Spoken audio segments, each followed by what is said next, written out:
So mom brain is totally a thing. Am I bad just because I say I'm not interested in your drawing at this point of time?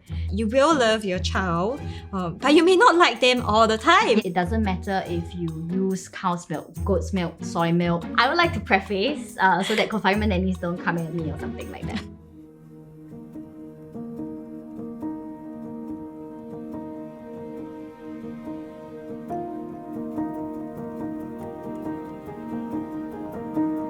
Gillian, we often hear a lot about mum brain, right? Like you do something and just like, oh, actually, what was I doing again? Or like you just lose track of your thoughts, or even lose words, right? What exactly is mum brain? Is that really a thing? So mum brain is totally a thing. I vouch for it 100%. So usually what happens in this term mum brain is that their pregnancy as well as the postpartum period does create actual physical changes in the brain. We know that mums tend to have potentially feel more forgetful, they feel more distractible, things which they used to be able to organize and do quite quickly and efficiently, they find that they are a bit slower in doing that as well. I don't really know which part of the brains get affected, but if you want to Google that on Google, you'll be able to see the slices of the brain imaging that actually truly, reflect what happens to our mum. We also know that apart from the hormones, the vomiting, the hugging the toilet bowl, the stress, the crying, the sleep deprivation, there are also other things that will affect and contribute to this concept of mum brain. It's stressful to then have to, look after and plan and the mental burden, I think, of just having to plan on a day-to-day and how you want to raise a child, I think also takes up that part of mum brain there. Right.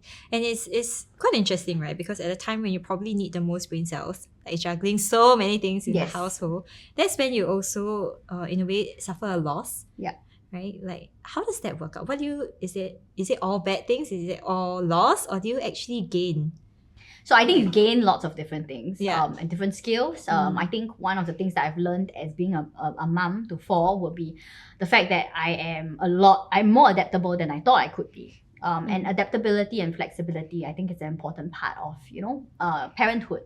That's one of those things that we take for granted. When you're an adult and you just have to control yourself and do things for yourself, you aren't able to deal with stress as much. I think the other part of it, of course, is love. You always think that you only can love one person, or like you have a breakup and you think, okay, that's the end of the world. But you realize when you have children that love really multiplies, and when you can love more, you can tend to see life and the world in a different lens as well. So you do gain a lot, despite losing quite a significant part of your brain cells. Right, and I think recently there was a paper on this as well. Like, even though mum brain can be actually described as like a loss in like organization skills or like memory, forgetfulness, but there is also increased connectivity in other spheres and other parts of the brain, right, that helps you really to watch out and pay attention to the cues or needs of your child, as well as other cues that you need to survive as a new mom. The other part about it is that sensing, right? My kids will ask me, Mommy, how do you know what I'm doing even though you're not listening? Because I think some of the senses are heightened. It's amazing that previously maybe mums will sleep through the night and not be able to wake up. But the moment there's a little eep from the baby, then they wake up and they are, can attend to it. Or safety, right? You are watching and constantly scanning and you're able to prioritize and multitask a lot better. Yeah. So those are skills that you suddenly, develop. Superpower. Like superpowers, I was just going to say it. Yeah. So that's great, right? As a mom, equipped with these new superpowers, I wonder if this increase in sensitivity also makes you, or rather also accounts for like the postpartum baby blues, or like make you more sensitive. I think this concept of mum brain also comes with mum guilt, right? We hear about it all the time. Mum guilt is real. Mum guilt comes from many different sources. Number one, should I let my children have tablets with the government's new regulation, right? Am I a bad mother for allowing my child to watch Cocomelon or some sort of cartoon and TV to survive? Mum guilt comes when mums return back to work. I personally returned back to work at 3 months for my first, and then after that, subsequently 4 months for my second, third, and fourth. But even then, you feel that, that separation, right? You feel like, there are mums who take off 1 year. Am I bad just because I'm going to go and return back to work earlier? Mum guilt comes when you say, I have no time for this. I just need to focus on my own thing and I'm not interested in your drawing at this point of time. And then it makes you think like, am I just kind of letting him think or her think that I just don't love them? I'm brushing aside my Exactly, child correct. just so I can get 1 hour to Exactly. attend a meeting or finish a work. Yeah. Or, sometimes when you really need to self-care and you say, okay, I just want to watch this or complete this Netflix K-drama that I'm watching, and then you say, please give me some time. Does that make you a bad parent for not wanting to be 100% involved with your children's activities all the time? So all these contribute to this concept of mom guilt, and it can really weigh on people because you're constantly comparing, right? This idea of what a perfect mom, what is perfect gentle parenting, having all these contradictory messages online about what you should or should not do. Some of my patients will tell me things like, am I bad mom because I want to formula feed my child? I don't want to breastfeed. I said, that's okay. Ultimately, I think it's about what you feel is the best fit for your standards and values. And then taking into account both sides and deciding what's the best. I mean, the truth is that there have been people who have been formula fed for generations and they are fine. There are people who co-sleep. There are people who sleep independently. There are people who go to infant care from 2 months. There are people who only go to school later. There are homeschoolers, people who go to public school, international school. There are people who only eat organic and never have touched sugar. There are people who have been introduced sugar from the ages of like 6 months, bit by bit. But ultimately, regardless of it, as long as the baby grows up okay, developing well, no major issues, I think that's a win regardless. Yeah. Definitely. Like even breastfeeding is such a huge topic. Totally. Do you have an example to I would share? say I kind of suck at breastfeeding because I just, biologically, some boobs just are not meant to produce the milk that some people will have. So it is stressful when you think like, okay, I'm going to try my best. Breastfeeding is going to come. Yes, I've read the textbook. It says it will be delayed.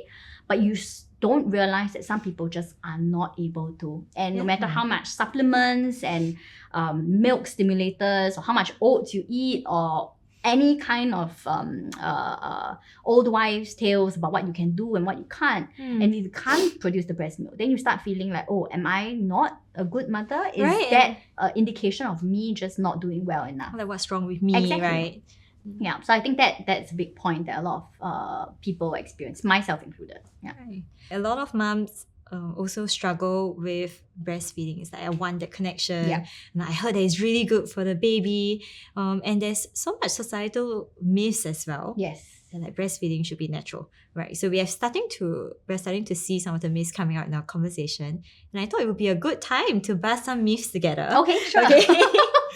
Okay. So what would you say to a mom who asks you, I don't want to cry? Or like, is it okay to cry because I don't want to cry my baby away? Or like, I think some confinement nannies have also told the mothers under their care that, if you cry, your eyes will be blurred or like it'll be bad for you. Right? Is that true? Well, I've cried plenty while pregnant as well as postpartum. So I would say crying again in moderation, right? Everything is about being within the normal range versus when it's too much or it's constant. So if you cry normally because you are stressed out about something and then that helps to be a form of catharsis, I don't think it will affect your baby. However, of course, if this crying is persistent in relation to you not being able to do a lot of things, you having negative thoughts all the time, then that becomes a different issue, because then if you do have a depression or anxiety that's not diagnosed, not getting it treated does have implications, and we know research does show that. And it's not just implications for you, but also implications on your children and implications on your family as well. Correct. Yeah. Do you have any myths that you wish desperately to correct? Well, I wouldn't say it's a myth, but I do believe that, fat is best. So I think that it is good to empower moms and let them make decisions about what they want. So for example, a mom will come to me and say, hey, I don't have enough milk supply. My first response would be like, okay, what can we do to problem solve that? Is there anything that you could do in terms of like the scheduling? Is it that you're not getting enough rest? Can you try milk stimulators? Have you seen a lactation consultant? However, I think to a certain point where they've tried everything and it's starting to affect their mental health, then I would like moms to know that fat is best. It doesn't matter if you use cow's milk, goat's milk, soy milk.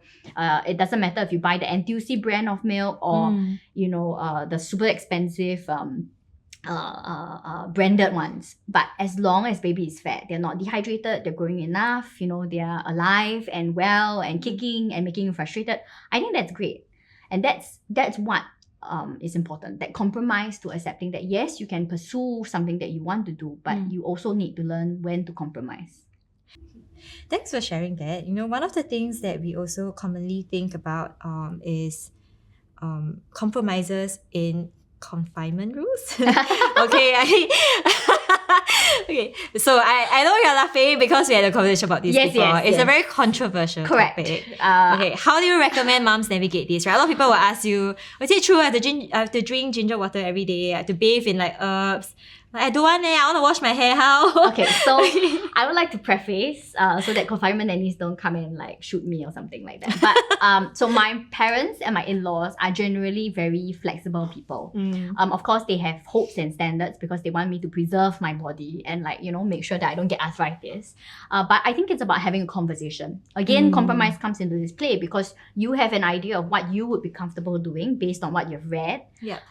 Your parents and your in-laws may also have an idea of what they feel would be good for you, and then having that would be able to kind of find that Venn diagram of commonality that then says, okay, I'm gonna try this, but maybe I'm not so comfortable doing certain things. So for myself, I was very clear to my in-laws and my parents that I needed to bathe, and I don't think they had any issues with that. But I think perhaps then compromising on okay, please bathe in hot water, or please don't bathe in the middle of the night, or don't come out with the aircon on. Those were, I think, things we could compromise on.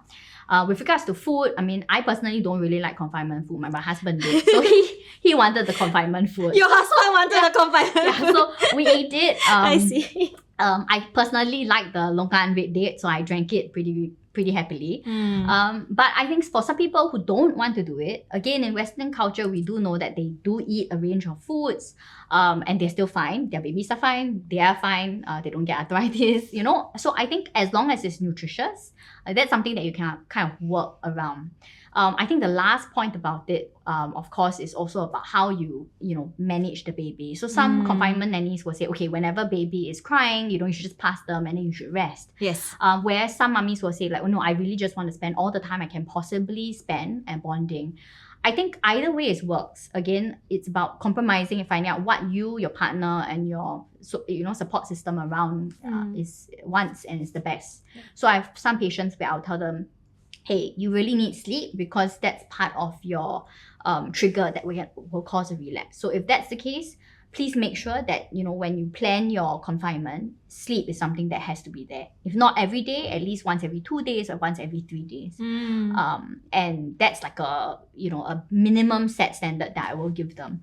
But for other people, then I'll say, okay, if you really want to do the nights, then how about asking someone to help with the days so that you can sleep in the day and cat nap when the baby naps. But then at night, then you can do whatever you want to be that full-on experience that you want. Right. Yeah.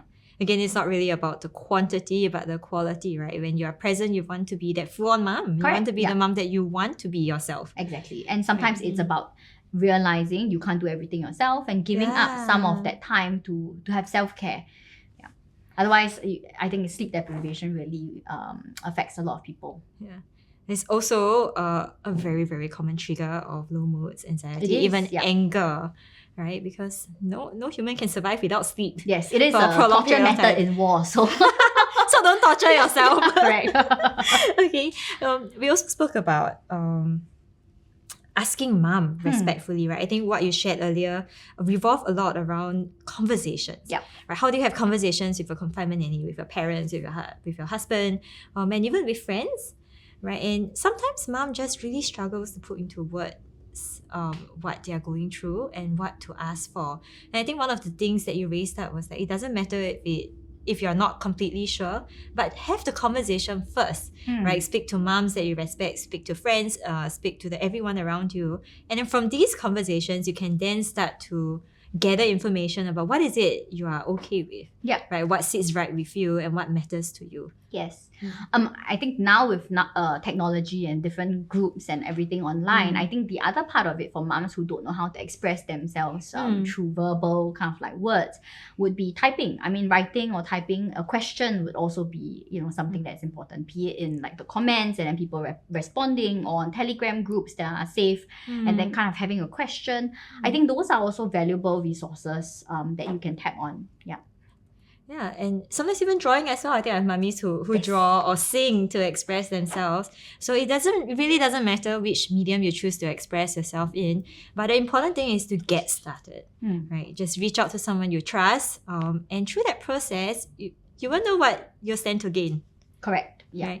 Right. And on the topic of help, Gillian, I know you have a wonderful checklist, right? For new parents, okay, this is a tip that I'm getting for you exclusively.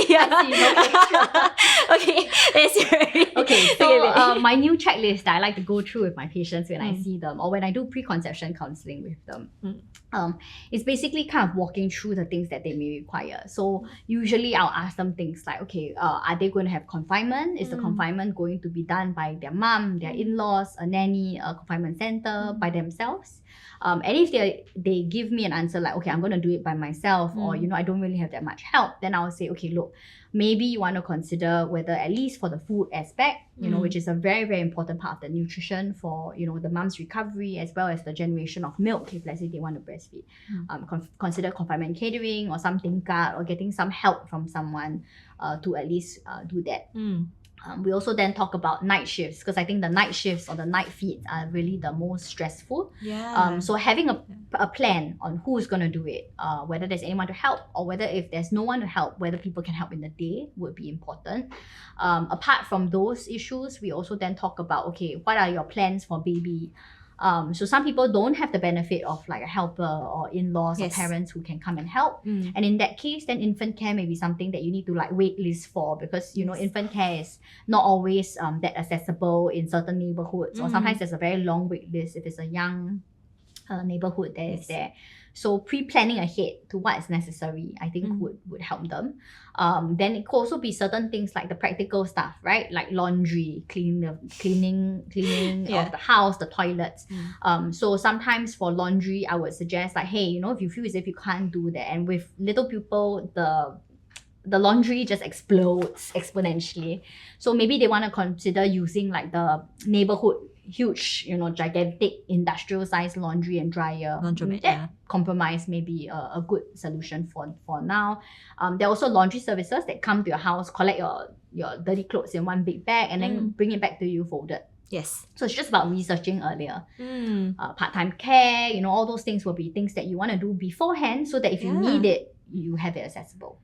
Thank you for listing this in so much details. It's also something I do tend to tell the mummy clients who come to us and to me, right? Personally, I would often also tell them to start these conversations earlier. Also, like, how would you like to be supported, right? When you're at your wit's ends, or like, what are some early warning signs for you individually, right? And having these conversations started will help to prepare yourself on how best to care for you when you need it, and you might not have the brain space to think about it then. And I think the other conversation, of course, is, you know, in terms of like planning for the birth plan, as well as, you know, even deciding things like breastfeeding versus formula feeding. I always do tell my mummies that it's okay if you want to try to breastfeed. I think that's a great stance to have, but do always have maybe some spare milk bottles or some kind of freebie infant formula there, just in case, because if at 2 a.m. it's very difficult to go to NTUC to buy it. It happened for me in my first baby. It's very, very difficult to find infant formula at 2 a.m. Okay.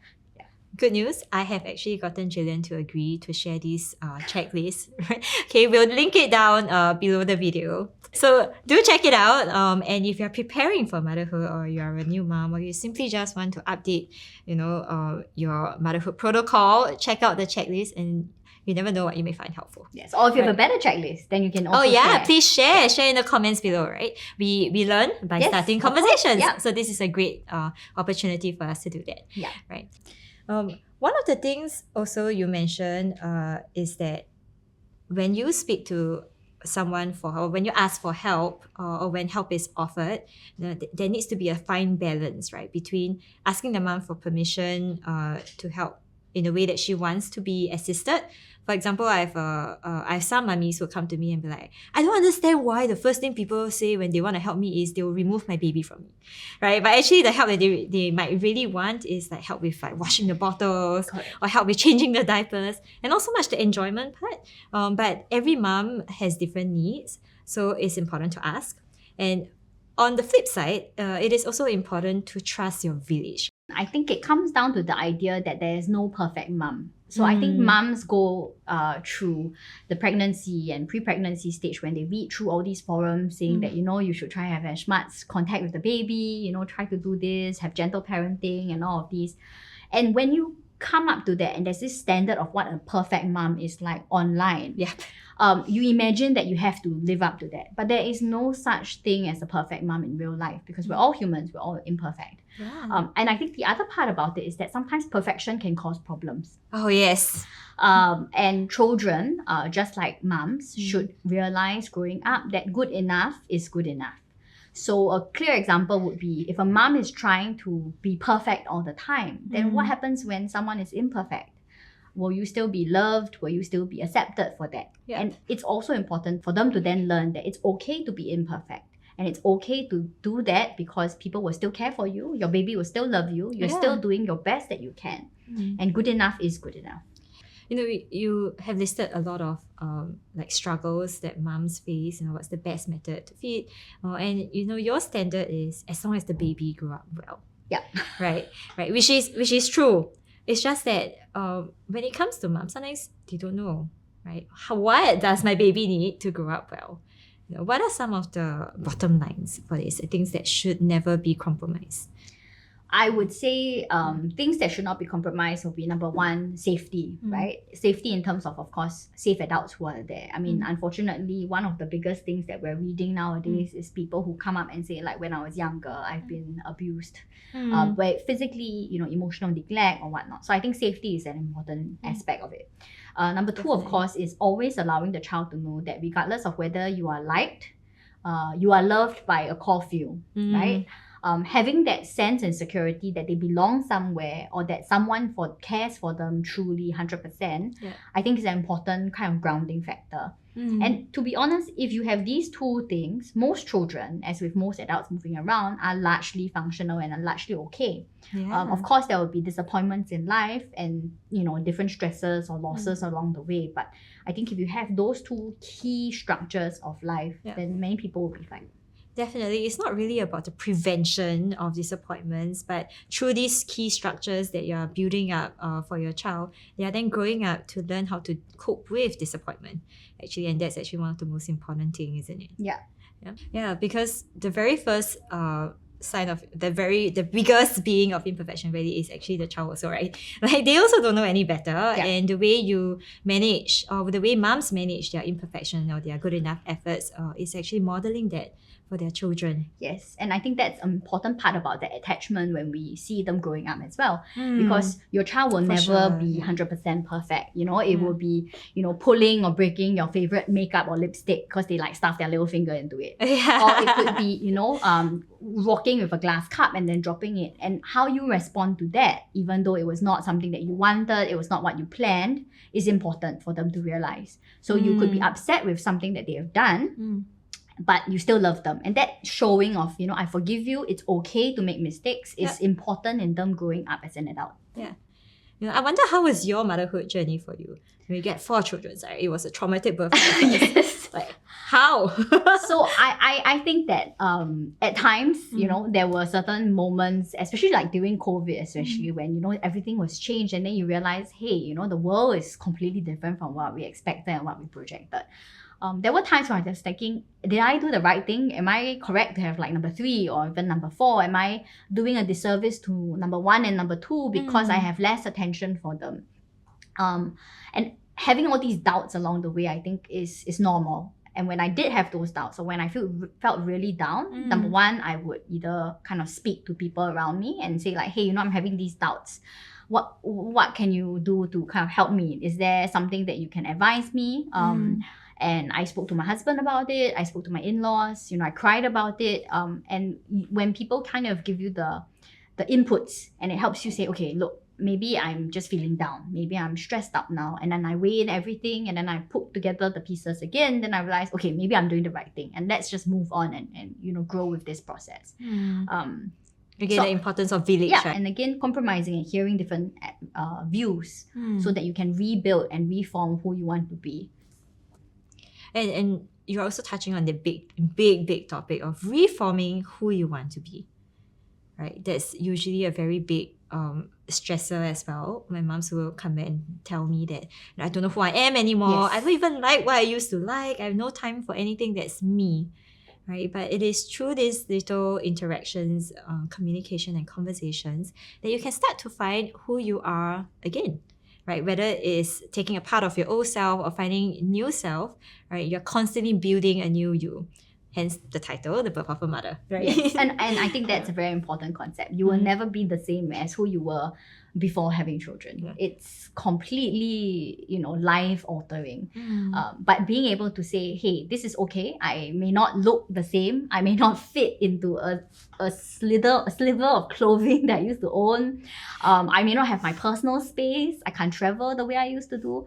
But you then have new norms, right? Yeah. Having new routines, new clothes, new habits. I think that's an important adaptation to have. Yeah. Interrupted toilet time. Interrupted toilet time, yes. I never can go to the toilet without someone knocking on my door. And there was even a time when my son used fly swatter to jump under the thing to see whether he could touch my feet. So trust me on the interrupted toilet Exciting time. interrupted toilet time, maybe.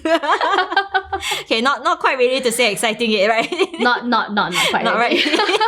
Which is also an important point. You will love your child, but you may not like them all the time, Yes, right? totally. I mean, I think that's the important part. And every morning, I will always tell my children, I love you. Do you know that I love you?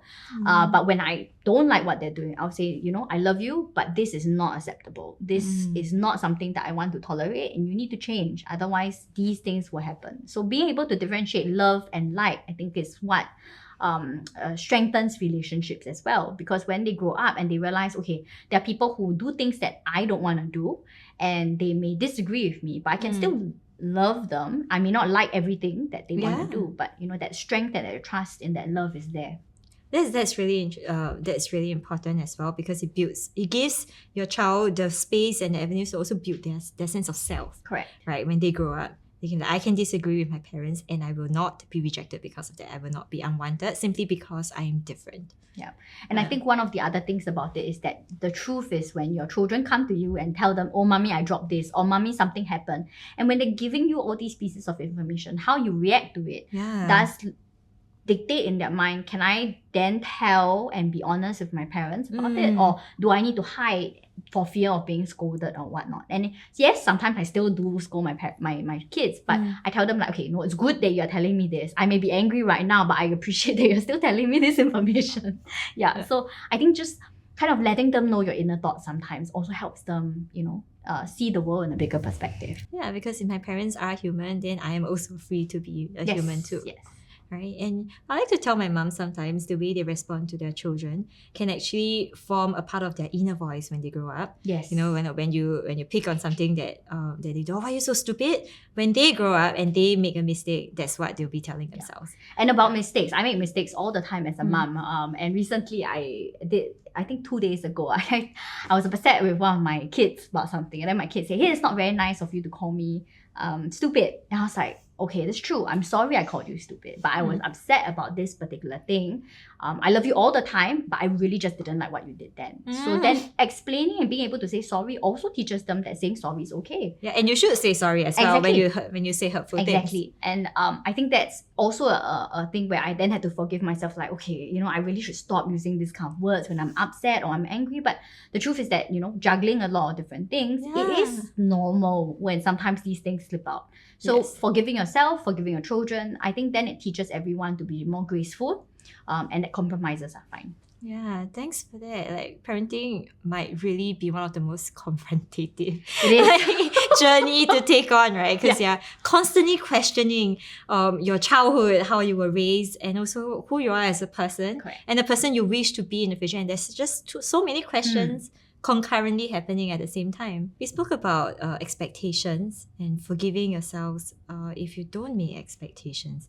What is one advice you would give to moms out there who are struggling to be the best mom they can be? I would say the most important advice I can give to the mummies out there would be, again, to learn to forgive yourself. I think it's important to realize that when you make mistakes, the first person that you need to forgive is sometimes yourself, and you can always do better the next day. At every point of time and every junction, you can choose two different or multiple different decisions. But if you make one mistake, but at the next day, okay, I'm going to apologize, I'm going to move on from it, then you've already you've already moved and away from making further mistakes down the road. And I think that's an important part. When you forgive yourself, you give yourself the chance to learn and grow rather than you stay stuck in a spot. Because sometimes when you're so critical to yourself, you don't see the end of it, right? And not just to children though, to your spouse or your partner or to your in-laws. Sometimes there'll be disagreements as well, especially when it comes to parenting, because everyone has experienced their childhood, their parents differently. And sometimes when you have so much stress because of the children, and all the commitments that comes with children, then you have that quarrel with your spouse. Sometimes it's about saying, hey, I'm sorry, I said something nasty, and trying to make up, instead of having that cold war or just ignoring that piece, because the father or the partner is just as important as the mother. If we take a few steps back to mom guilt, we talk about how prevalent it is. What are some tips you have for our moms who struggle with that?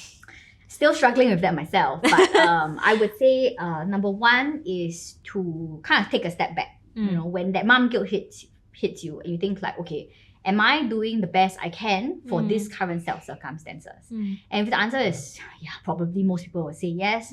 Sometimes it's really just accepting that the episode has happened and, you can make it up next time. So, for example, if I feel so tired, just yesterday, my kids were saying, Mommy, I want to go swimming. And I was just so tired. I just told them, okay, look, today I really just don't have the energy to bring you swimming. But you can, number one, ask your father if he wants to bring you swimming. Or we could do a different activity together that is less draining on my current physical state. Again, making little compromises. So I think that's one way to do it. Mom guilt can also be addressed by kind of sounding other people out, right? If you are not sure whether you've done something that really constitutes all the guilt that you're experiencing, you should then check with people that you respect and say hey, this certain situation happened. Should I feel bad? Did I do anything wrong? You're checking whether the expectation is even realistic in the first place. Exactly, correct. And if, let's say, you don't have any one of those people around, because not everyone has a very good village that they can go to, sometimes going to some of these forums where, you have these Telegram groups or Facebook groups, and you can sense that the content is supportive, you can also just try asking them and say hey, did this thing happen? What is there any advice that you guys can give me? Did I do something wrong? Can you share with me your own experiences? And then that helps to kind of regulate and calibrate what is acceptable, what's not. Should you improve? Should you not? And there are some things that need to be changed. So if an incident happens that really should not have happened, it's okay. You just learn and make sure it doesn't happen again. A key thing that you are also kind of pointing us to is the concept of being compassionate to yourself, right? A lot of times when mommy come in with mom guilt issues, they will describe or go through this thought process of spiraling. It spirals very, very quickly. It's okay, maybe I should spend more time with my child, or this, I'm a horrible mom. Yep. And then when they're a horrible mom, then they feel why do I think this way? And then it just goes non-stop, right? And then they'll find themselves blaming themselves, and they feel even worse. And over time, this thought pattern or this vicious cycle then lead to symptoms of depression. Yes. Right. So one of the things that I think you are also suggesting earlier is that sign of being compassionate to yourself. Allow yourself the space and grace to learn.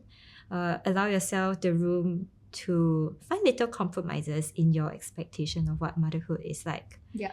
And also allow yourself to make mistakes. Yes, definitely. We are actually approaching to the end of this episode. What is one thing, you hope our viewers can take away from this episode? I would say good enough is good enough. A lot of my patients hear this from me, but it truly is.